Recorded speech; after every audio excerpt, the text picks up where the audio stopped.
Hola, oyentes de Radio Sefarad, es un gusto volver a comunicarse con Argentina, con Pablo Dreisig para su sección El Anaquel, Libros de Filosofía Judía. ¿Qué tal, Pablo? ¿Qué tal, querido Jorge? Y hoy vamos a colocar en nuestra biblioteca infinita de nuestro anaquel imaginario un nuevo libro de pensamiento y filosofía judía, con todo lo amplio que puede ser el espectro que abarca esta cuestión. El texto, que es precioso, que vamos a colocar hoy, se ubica más exiguamente, más precisamente, más acotadamente al plano de lo filosófico. Pero no es una cuestión filosófica academicista, si bien el texto es muy académico, pero es en el sentido que es un tema muy actual y al mismo tiempo es muy antiguo. Ahora, cuando hable del libro, voy a aclarar esta aparente contradicción. El libro lleva por título en francés. El libro está en francés. eh, lo escribió una muy importante investigadora francesa que se ha dedicado al judaísmo antiguo y al estudio comparativo de las religiones abrámicas, que es la investigadora Catel Berthelot. Catel Berthelot. Van a tenerlo escrito ahí, en la presentación de la columna en la radio.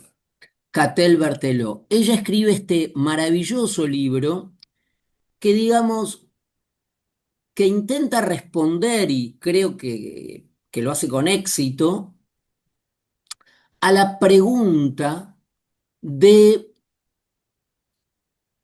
si en el pensamiento judío, en eso que podemos llamar el pensamiento judío, y más acotadamente la filosofía judía, pero el pensamiento judío, en sus periodos más tempranos, más incipientes, se desarrolló una idea de humanismo.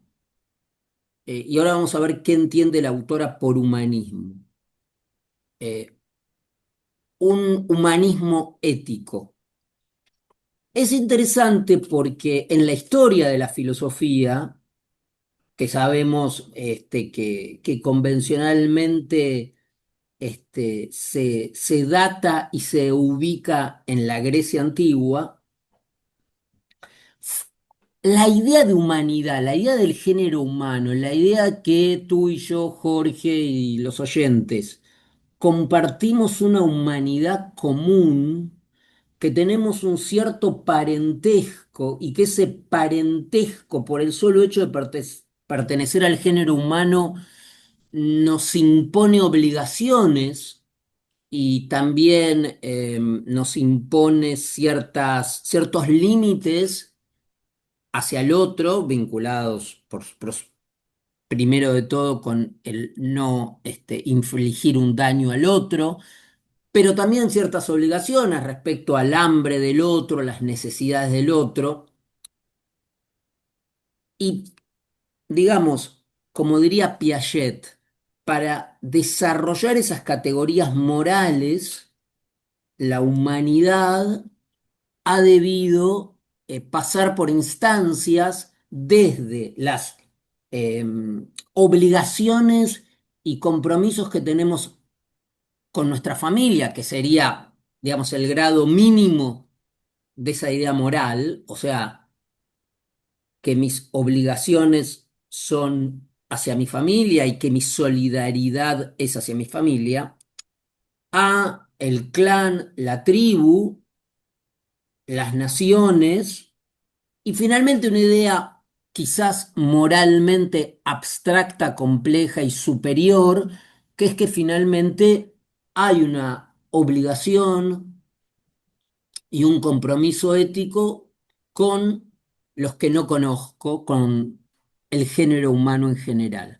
Pero para llegar a ese desarrollo intelectual y ético de pensar en el género humano como participando de él y obligándome y con obligaciones, se ha necesitado o se ha precisado una escala de una gradación de stage, de etapas, de escalones muy complejos y específicos para alcanzar.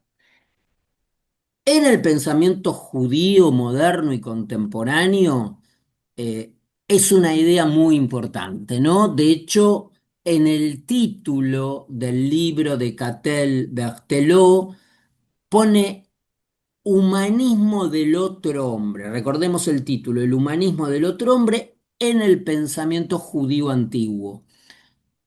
Al poner humanismo del otro hombre, la alusión directa es Emmanuel Levinas, el filósofo judío franco-lituano del que ya hablamos varias veces en estas columnas. Levinas habla humanismo del otro hombre, es decir, otro hombre acá es el que no pertenece a mi círculo familiar, ¿no? Entendiendo por familiar no solo la familia, sino también la nación, lo que sea, ¿no? Que es el círculo, digamos, propio, lo propio, ¿no? Es el otro, es el humanismo no para el propio, sino para el otro, para el extraño, para el extranjero.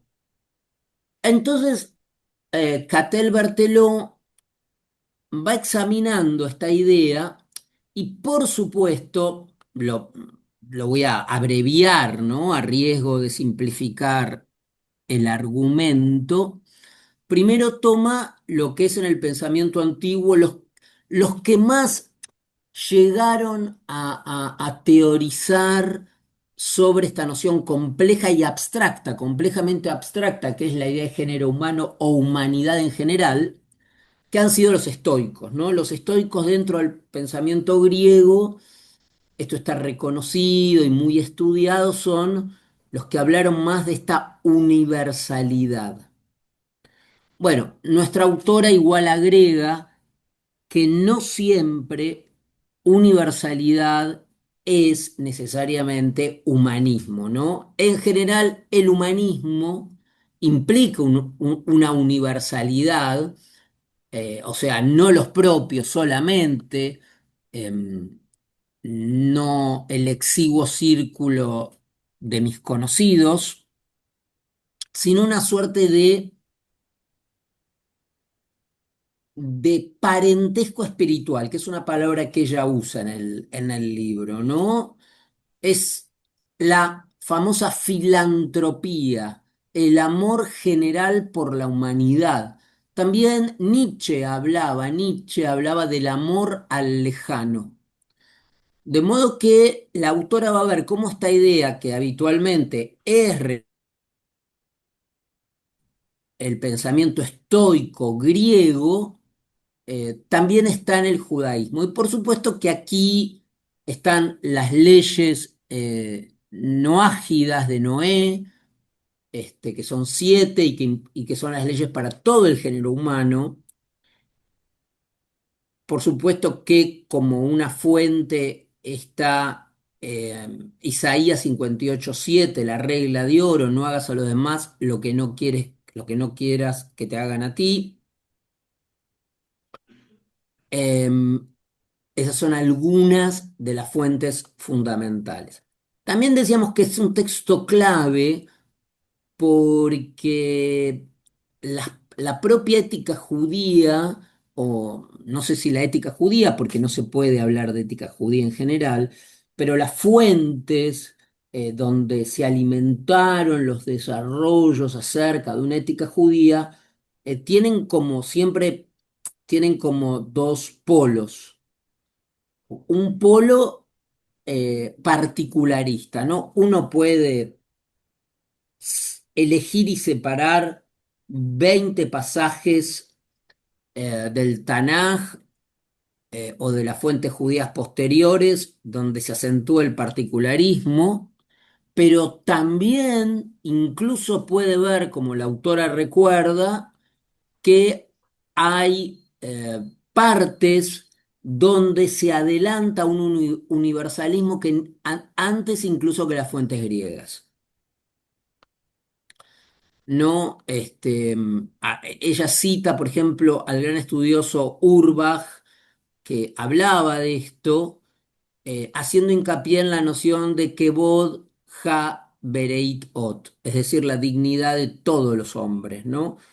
Y ya metafísicamente en Génesis 1, 26, 27, con la idea de la creación de la humanidad a imagen de Dios, ya ahí hay una pista importante.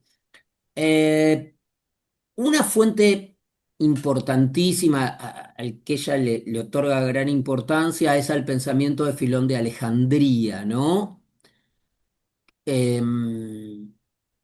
Sería el filósofo, bueno, entre comillas, el primer filósofo judío con mucha influencia helénica, donde aparece esta idea de hermandad, de parentesco espiritual, pero siempre mediada por Dios. Ahí la autora ve una diferencia con otros humanismos.